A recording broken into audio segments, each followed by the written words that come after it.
श्री रामकृष्ण लीला प्रसंग स्वामी शारदानंद जी द्वारा लिखित पाठ संख्या 312। श्री रामकृष्ण देव और नरेंद्र नाथ का अलौकिक संबंध।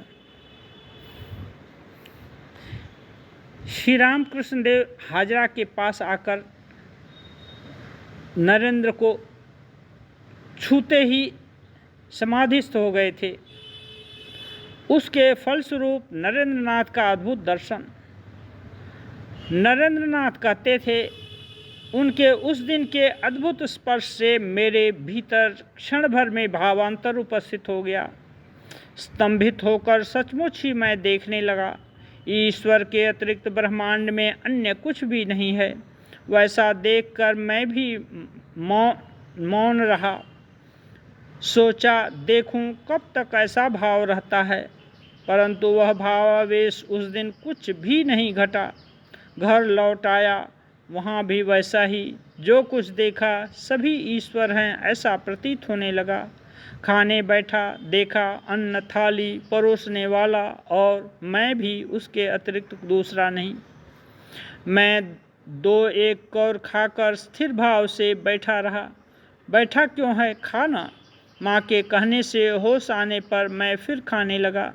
इसी तरह खाते पीते सोते जागते तथा कॉलेज जाते समय वैसा ही दिखाई पड़ने लगा और सारा दिन न जाने कैसे उसी भावावेश में आच्छन्न रहा।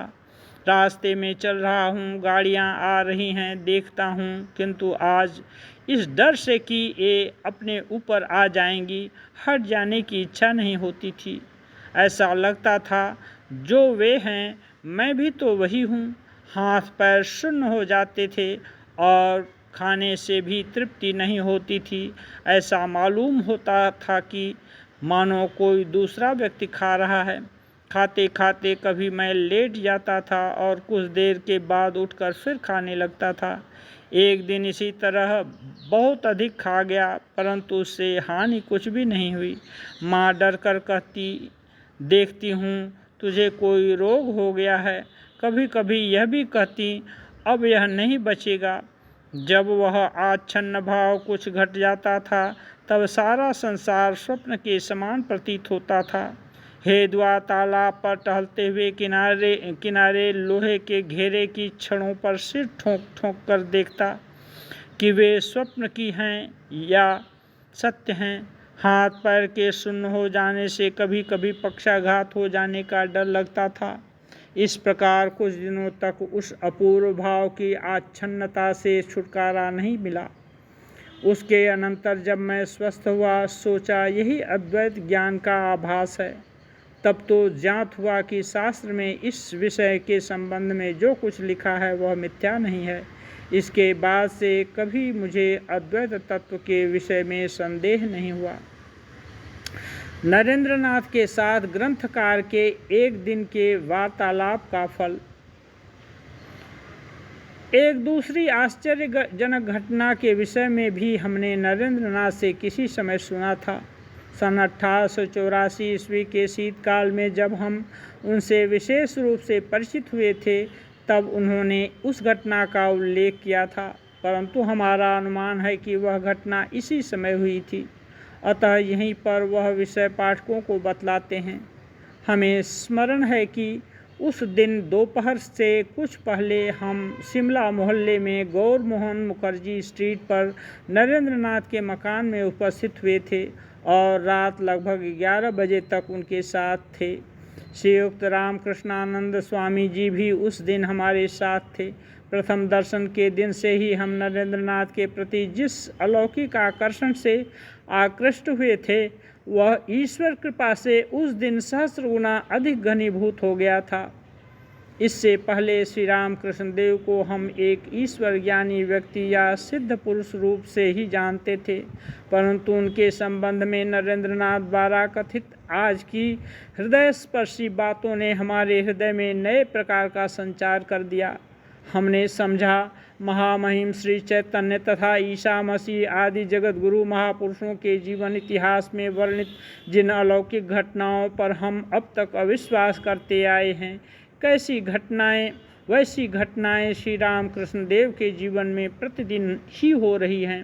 इच्छा या स्पर्श मात्र से ही वे शरणागत व्यक्ति को संस्कार बंधन से मुक्त करके भक्ति दे रहे हैं, समाधिस्थ करके अलौकिक आनंद का अधिकारी बना रहे हैं, अथवा उसकी जीवन गति को इस ढंग से आध्यात्मिक मार्ग में परिचालित कर दे रहे हैं जिससे वह ईश्वर दर्शन प्राप्त कर सदैव के लिए कृतार्थ हो जाता है।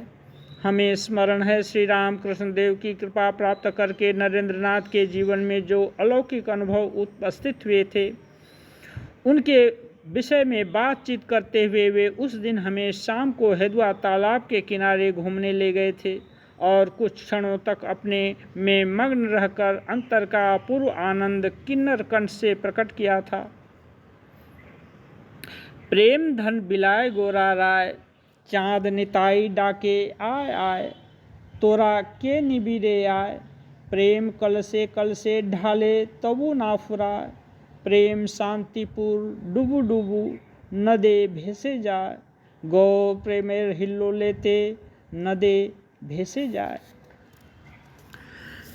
यानी गौरांग राय प्रेम धन बांट रहे हैं, निताई चाँद सबको आओ आओ कहकर बुला रहे हैं, तुम लोगों में से जिन्हें लेने की इच्छा है चले आओ।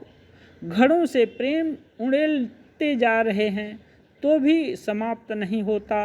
प्रेम से शांतिपुर डूबने वाला है और नदियाँ प्लावित होता जा रहा है। गौरांग के प्रेम की लहरों से नदिया नगर प्लावित होता जा रहा है। नरेंद्रनाथ की अद्भुत घटना का उल्लेख। गाना समाप्त होने पर नरेंद्रनाथ मानो अपने को ही संबोधित करते हुए कहने लगे, सचमुच ही बांट रहे हैं। प्रेम कहो, भक्ति कहो, ज्ञान कहो, मुक्ति कहो। गौरांग राय जिसे जो देना चाहते हैं उसे वही दे रहे हैं। कैसी अद्भुत शक्ति है। कुछ क्षण स्थिर रहने के अनंतर रात को कमरे के किवाड़ लगाकर मैं बिछौने पर पड़ा था। एकाएक आकर्षित कर दक्षिणेश्वर में हाजिर करा दिया। शरीर के भीतर जो है उसी को उसके बाद अनेक बातें और उपदेश सुनाकर फिर लौटा दिया। सब कर सकते हैं। दक्षिणेश्वर के गौरांग राय सब कुछ कर सकते हैं। ग्रंथकार के मकान पर आकर नरेंद्रनाथ को अपूर्व अनुभव।